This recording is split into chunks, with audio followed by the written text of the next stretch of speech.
It arrived on a rainy Wednesday.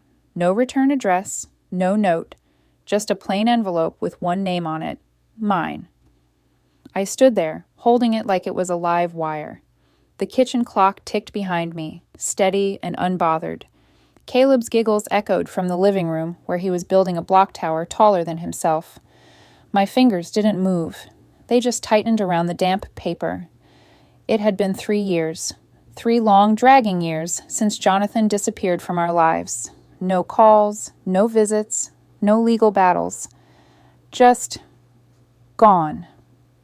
Like he'd never existed, except for the boy in the next room and the faint scar across my heart that throbbed when it rained.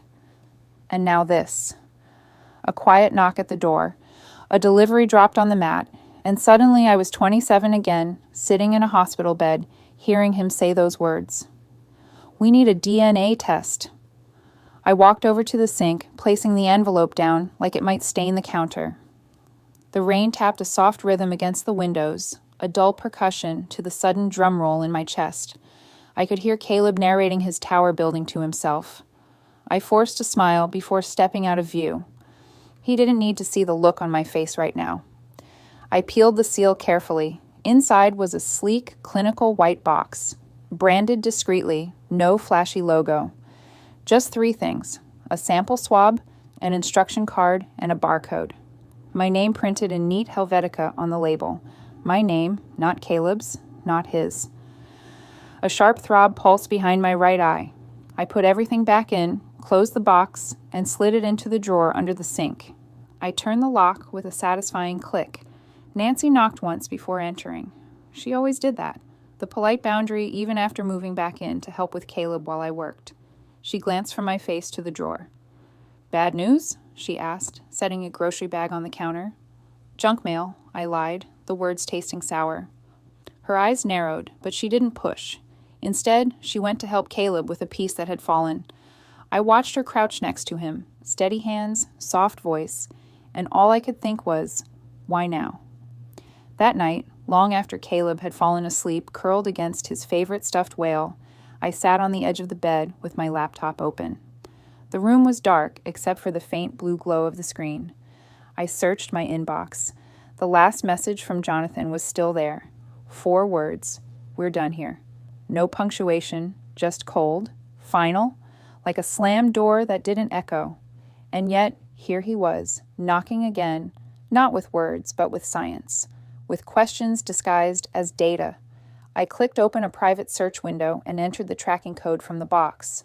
A logistics trail popped up, routed through Portland, paid for by an umbrella company with a sterile name, Northbridge Medical Logistics. No website, no public records. But a little digging revealed its ties to a string of legal shell entities, and one of them had once been used by Jonathan to open a business. I recognized it from the divorce paperwork, a detail I'd memorized back when survival meant reading between the lines of his lies. My chest tightened. Not panic, not yet. But something was stirring, not just fear. Strategy. I heard Caleb shift in the monitor. A tiny sigh, then silence. I closed the laptop and stared into the shadows of the room. What did he want? Why now? And more importantly, why through DNA? He wasn't curious. He was fishing. I stood up and walked back to the kitchen, opened the drawer, took the box out again and stared at it. Cold plastic, sleek edges, like it had no conscience, and then I understood. He didn't want to know if Caleb was his son. He wanted me to doubt it. Again. The same way he'd once planted that seed in the delivery room and stood back to watch it grow. This wasn't about the truth. It was about control. My hands didn't shake as I locked the box away again. Not this time. Not anymore. If he thinks I'll fall apart again, he hasn't met this version of me. I wasn't going to investigate. But silence makes you hear things. Things like intuition screaming in the back of your head. The envelope had stayed locked in that drawer for 2 days. I hadn't touched it. I hadn't even looked at it.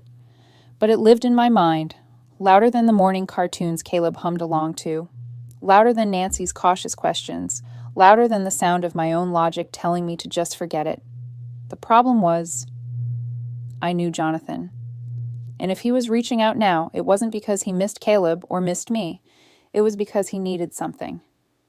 and Jonathan never made a move without a motive. I sat at my dining table, half a coffee gone cold in front of me, my laptop open and glowing. Caleb was napping in the next room, his blanket pulled to his chin. I had an hour, maybe two, before his little feet would thump back down the hallway, demanding snacks or stories. I typed slowly. Northbridge Medical Logistics. Ownership. The results were vague at best. Corporate shell. No public profiles. Registered in Nevada. A red flag in and of itself. I followed a link down a rabbit hole of filings and shadow directors. One name stopped me. Elitech Advisory Group, the same consulting firm Jonathan had once claimed to use when he launched a tech startup 2 months before we separated. I picked up my phone and texted the only person I trusted with this. Elena, are you free today? Need to talk. Legalized stuff. Ben. Office till fem. Kom forbi vilken tid som helst. Ben's office hadn't changed. Same faded frame diploma behind the desk. Same tiny ficus that refused to die. He stood when I entered, giving me a warm but hesitant smile. The kind you give someone you used to help pick up after a train wreck. Elena, he said, waving me in. You look grounded. That's a lie, I replied, sitting down, but I appreciate the performance. I handed him a printout of the Northbridge registration. He scanned it, brows furrowing. Shell Company, he murmured.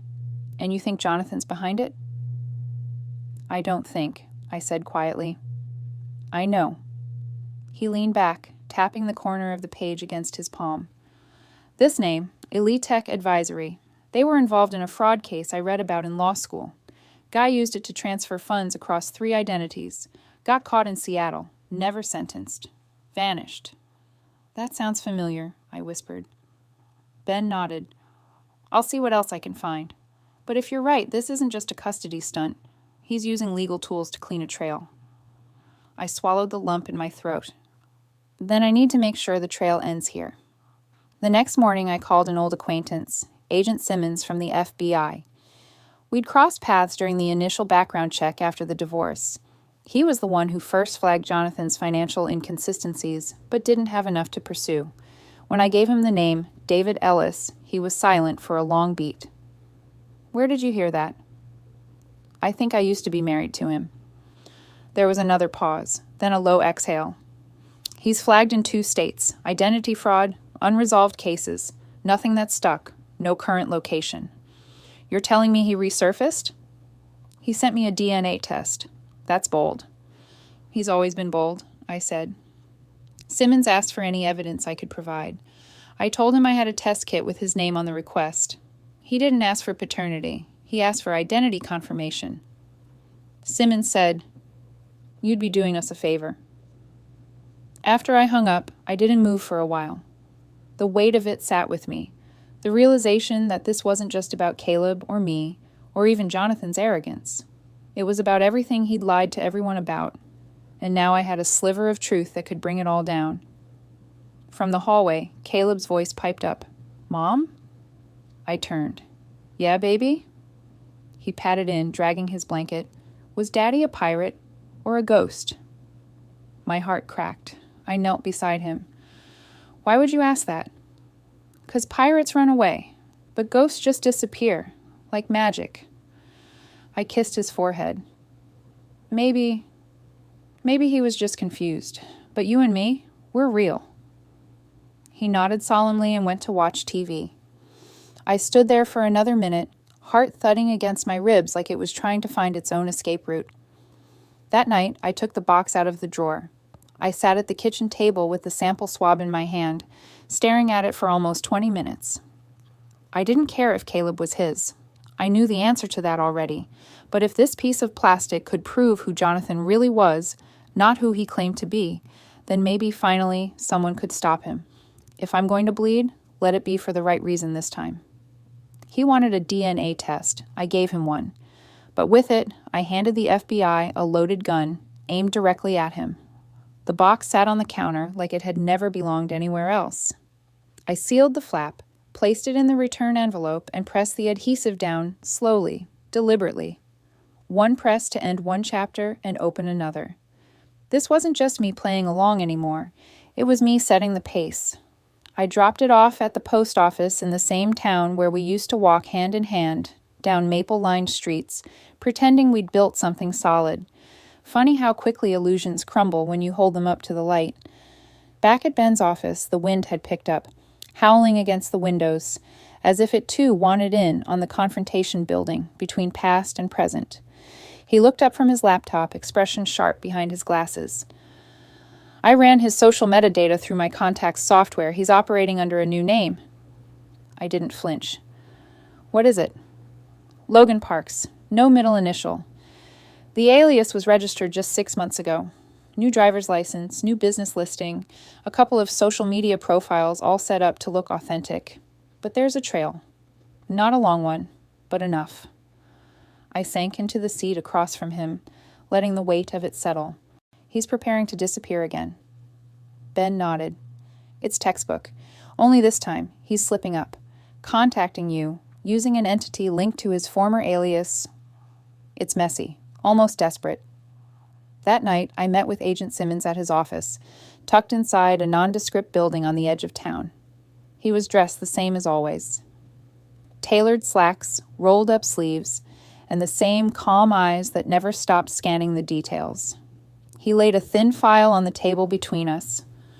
We traced 3 confirmed aliases, David Ellis, Marcus Grant, and now Logan Parks, all connected through shell companies, fake leases, and one dead-end marriage license. I blinked. Dead end? The name he used when he married you didn't exist in federal databases, at least not legally. Your marriage, Elena, technically never existed.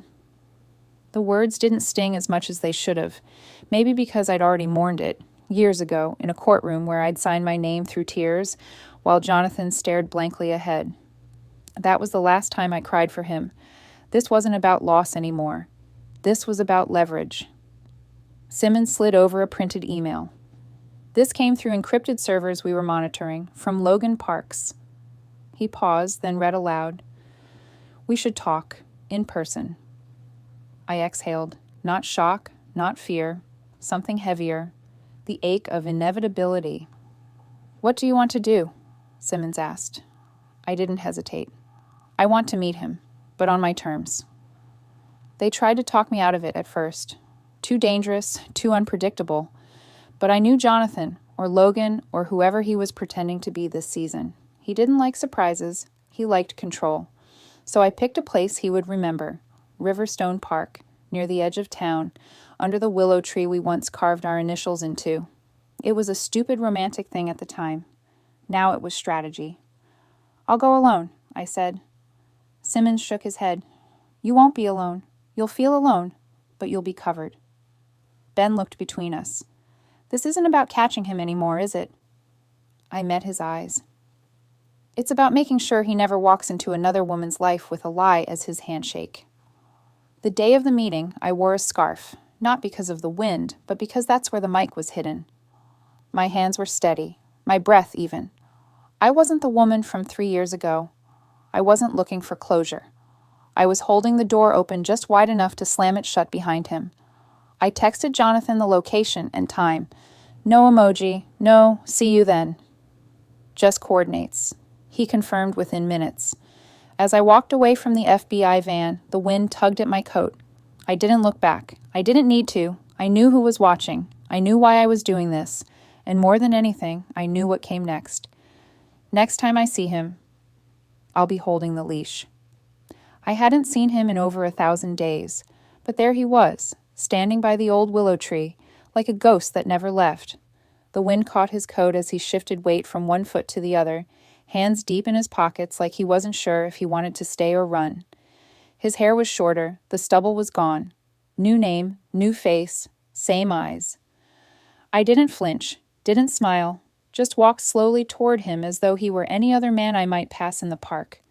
Not the man who broke me in two, not the man I once married, not the father of my child. Just a mark. He turned as I got close, giving me that carefully calibrated half-smile, the one he used when he wanted to look both apologetic and charming. Elena, he said, like the name still belonged to him. I stopped 3 feet away. Logan, I replied, letting the lie slip as easily as he had lived it. His eyes flicked across my face, reading, measuring. You look... Well? You sound surprised. I thought you might be angry. Oh, I am. Just not loud about it anymore. He chuckled. You haven't changed. You have, I said. A few times, apparently. There was a beat of silence. The willow branches whispered above us, dancing against the gray sky. I knew every second was being recorded. Every word filtered into the ears of men and women waiting for one misstep. But I didn't rush. He needed to feel in control to let his guard down. I didn't come to fight, he said finally. I just wanted to see you, and maybe make things right. I tilted my head. By sending me a DNA test? He looked genuinely wounded. Impressive, really. I didn't mean it like that. I've been trying to clean things up in my life. Close the loops. Caleb, he deserves some security. I can transfer funds into a trust, no strings. There it was, the offer dressed up as generosity, the bribe disguised as concern. You're feeling generous all of a sudden? He shrugged. I've had time to think. I studied him, noticed the slight twitch in his left eye, the only tell he had when lying used to get too deep. Why now? He hesitated, just for a moment. I've got some things coming up, new opportunities, some background checks. It's better if everything's clean. There it was, unguarded. He realized too late. I smiled. Of course. Wouldn't want any mess bleeding into the new life. Elena. Do you want to see Caleb? That froze him, like I'd offered him something he didn't know he wanted until it was placed right in front of him. He swallowed. Yes, if that's okay. Tomorrow, at noon, my place. His eyes searched mine. Really? I'm not trying to punish you, I said. I just want peace. That was the line he'd always believed from me, the one I used to say after arguments, after slammed doors and cold shoulders, when I wanted things to go quiet again. He nodded, relief flickering behind his eyes. Okay, I'll be there. He reached out slightly, as if to touch my arm, but I shifted my weight and looked past him. I should go. He stepped back, and I turned, walking slowly, evenly. I didn't look back, didn't need to. I heard his footsteps fade behind me, the branches overhead quieting just enough for me to hear Ben's voice crackle softly in my ear. Got the plates. He's heading north. Agent Simmons's voice followed. Good work. We'll tail him. Stay on comms until you're clear. I kept walking until I reached the end of the trail. My scarf fluttered in the wind as I adjusted it slightly, pressing 2 fingers against the mic. He took the bait. I kept my face neutral as I passed a couple walking their dog, nodding politely, but once I was out of sight, I let my hand clench, tight enough that my nails left marks on my palm. A phantom echo of the woman I used to be, afraid, reactive, unraveling, but not today. Let's finish what he started. The night before, I cleaned every room like he was coming for a dinner party, not an arrest. The floors shone, the couch was fluffed. Caleb's toys were tucked away in bins, alphabetized almost absurdly. Even the bookshelf was dusted. Not that anyone but me would notice. It felt like preparing for a performance. Stage set, props arranged, spotlight waiting. Except the audience this time would be watching from unmarked vans down the block, and I was no longer the woman who didn't know how the scene ended. By 11:30 a.m., the house smelled faintly of citrus cleaner and nerves. I adjusted the tiny black button camera hidden between 2 classic novels, one of them ironically titled A Perfect Stranger. The microphone beneath the lamp clicked on. In my scarf, a small pin-shaped transmitter blinked once, then disappeared beneath a fold of wool. Nancy had taken Caleb to the aquarium. I told her it was just a lunch with someone from work. She'd seen something in my eyes, but chose not to pry. For once, I was grateful. At 11:58, a car engine hummed into the driveway. He was early. Of course he was. I opened the door before he could knock. He stood there in a charcoal jacket, bottle of wine in hand, face split by a grin he probably practiced in the rearview mirror. Thought I'd bring something for old time's sake, he said, lifting the bottle slightly. Not sure this is that kind of reunion, I replied, stepping aside. He walked in like he owned the place, the way he used to, the way he expected to again. The bottle clinked gently as he set it on the counter. Nice place, cozy, cleaner than I remember. It's mine now, I said simply. I keep it the way I like. He gave a soft chuckle, then turned toward the living room, surveying it with mock nostalgia. So, where's the little guy? With my mother, I said, voice even. Didn't think it'd be a good time for introductions. Probably smart, he said. Kids are sensitive. They remember tension more than faces. I sat down on the couch, crossing my legs slowly, deliberately. I thought you wanted to talk. He joined me, too close, too familiar. I didn't move. I didn't blink. He started slow, little cracks in the mask, talking about how things got complicated, how nobody really gets how hard it is to rebuild when the world's already decided who you are. I let him speak. I let him monologue. Then softly, you lied a lot. He smiled, but there was tension in it now. People lie when they're afraid, or when they think the truth won't be accepted. I tilted my head. Is that why you said you had no family? Because the truth wouldn't be accepted?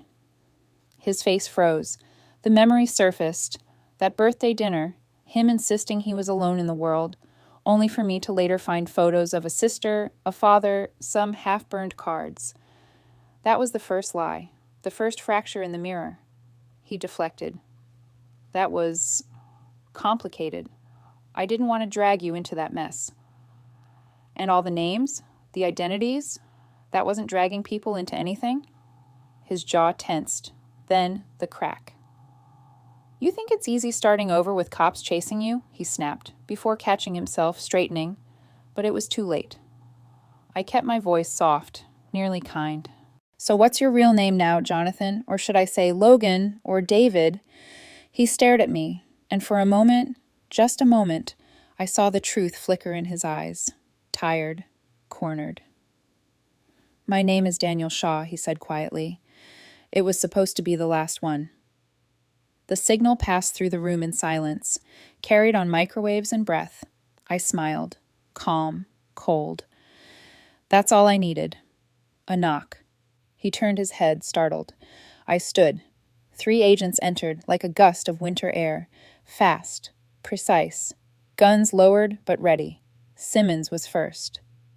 Daniel Shaw, he said formally, you are under arrest for multiple counts of identity fraud, wire fraud, and obstruction of justice. You have the right to remain silent. Jonathan, Daniel, didn't move for a second. Then his face contorted. Not fear, not even anger, betrayal. You set me up, he whispered, eyes locked on mine. No, I said, walking toward the door. You walked in all by yourself. As they cuffed him, he turned one last time, something desperate flickering through his voice. You really think you're better than me? No, I said. I just stopped letting you define me. They led him out. The air felt thinner, freer, like the house itself was exhaling.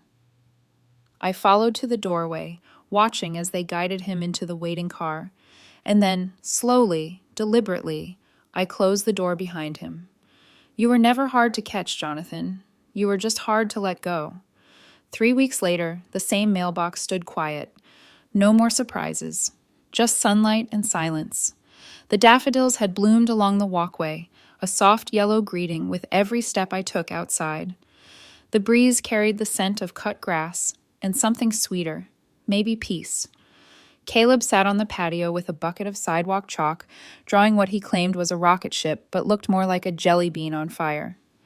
He laughed when I pointed that out, then added little flames for emphasis. Inside the house, the air was still. No buzz of tension, no lingering ghosts, just the tick of the kitchen clock and the low hum of the dishwasher finishing its cycle. On the table sat a letter, the last one I would ever receive with his name inside. Logan Park sentenced to 3 years federal custody for identity theft and obstruction of justice. Eligible for parole after 18 months. No mention of his real name, No mention of the marriage, just a closed case. I folded the paper neatly and slid it into a manila folder, which I placed atop a pile marked archived. Not forgotten, just filed away, where it could no longer control the room it lived in. In the corner of the kitchen, the drawer still sat, locked, untouched since the day it changed everything. I knelt in front of it, heart steady, keys in hand. The click of the lock opening felt smaller than I'd imagined. Inside, the test box, sealed again, untouched. A relic from a life that no longer belonged here. I took it outside and dropped it into the trash bin, not with ceremony, just with finality. Caleb looked up. "That was the secret box," he said knowingly. "Not a secret anymore," I replied. He nodded like a philosopher, then pointed at his drawing. "This is us, going to the moon." I laughed. "Can I come?" "You're the pilot," he said proudly. Nancy arrived an hour later with a tray of muffins and a look that said she'd been waiting to exhale. She didn't ask questions, just handed me a blueberry one and kissed my cheek. We sat in the sun, watching Caleb sprinkle blue chalk over his spaceship like it was stardust. The warmth on my shoulders felt earned, like I'd clawed my way back to a place I didn't even know I missed. Ben came by just before lunch, khakis dusty from whatever renovation project he was tackling this week. He handed me a manila envelope. "Final court papers. You're clear. Completely." I took them, letting the words soak in. "Thanks, Ben." He smiled. "Community barbecue this weekend. You two should come." I raised an eyebrow.